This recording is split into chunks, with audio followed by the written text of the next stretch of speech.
Hello, I'm Winnie from VintageHeirloom.com, and today in this video we're going to look at a good example of a super fake Chanel bag.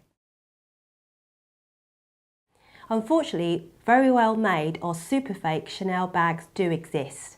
This video can't possibly go through all the hundreds of permutations that professional authenticators look for, but it will give you a solid understanding of what to look for when considering buying a Chanel bag. So let's have a look at this bag. This is a really lovely vintage Chanel bag, and it's a nice classic style that our customers like. It's very sought after, and it's a style I would consider buying for our website. And what's lovely about this bag, it came with an original box, which is really unusual for vintage items. On first impressions, this bag is constructed in genuine lambskin leather. Now, how do I know this? Because it feels soft and supple, and it has that buttery sheen that lambskin is known for. It smells like leather, and what's nice about this bag, it's beautifully quilted. If we look closely, this bag has a nice high stitch count, which gives it a nice flat texture. Often on fake bags, there's a low stitch count, and the quilting looks puffy or raised in appearance. So this bag has a nice flat texture. The hardware feels good, looks good, and it feels heavy and cold to the touch. And I think it could even be gilded in 24 karat gold. So let's look closely at the chain strap. On authentic models, the interlacing, if you look closely, is triple folded down with no machine stitching. You can actually see the fold line here. And this has been intricately, by hand, intertwined into the chain strap. Now, if we look at the super fake version, if you look closely, you can actually see there is a machine stitching along the butt edge, which is incorrect. So that was the first warning sign that this could not be a real bag.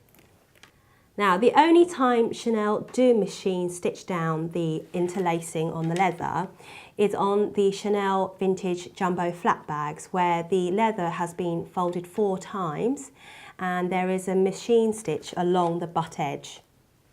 Now, continuing my research on this bag, what made me quite suspicious of this bag was actually serial sticker inside the bag. So let's have a look. Now, if you look closely, the numbers appear smudged. And now this is supposed to be a 1 series bag, i.e. it's a 7-digit code beginning with 1. Now, on the sort of style of stickers, the 1 should appear serif, like on this authentic model. The numbers are lasered in the middle on a horseshoe-shaped sticker, and the 1 should be serif, i.e. with feet. Now, if you compare this with the fake version, the 1 is sans serif without feet. Now, this bag did come with an authenticity card. Now, authentic Chanel authenticity card, actually the card feels like thin plastic, a bit like a credit card. Now, this one feels like cardboard. If you look closely, the gold border around the card, you can see it's actually misprinted and it's cut on a wonky edge. Now we're going to look at the back plate lock.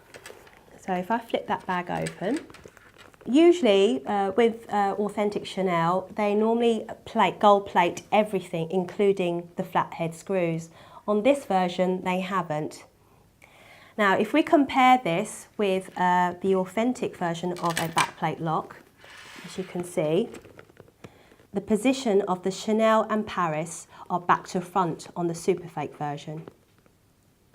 And now, if we look closely at the hardware, the CC hardware, on this classic flap, the CC, the edges are slightly softened, whereas on the super fake version, the CC edges are very sharp and squared off.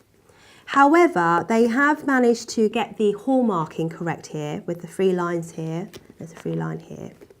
Now, the hallmarking on a CC lock determines the country of origin of where the bag is made. So if you come across a bag with some sort of hallmarking, it means that the bag is made in France. So let's check this on the classic flap. So if we open it up, this bag should be made in France. Now, if we look at the super fake version, this should say made in France too. However, when you look inside, it says made in Italy. And then upon close inspection, the made in Italy stamping is actually too large. The font is too large. So to summarise, the key things to look out for are things like the font and type on a cereal sticker, pay attention to the hardware, look at the interlace detail on the chain strap, and pay attention to the leather and quilting. Even super fake bags miss out on all the finer details. Even though this is a well-made bag, they will get what seems like a minor detail very wrong. I hope we have shown you some useful information from which you can build your knowledge from. Thank you for watching. Please visit our website vintageheirloom.com for vintage Chanel and other products and informative guides and blogs. Thank you.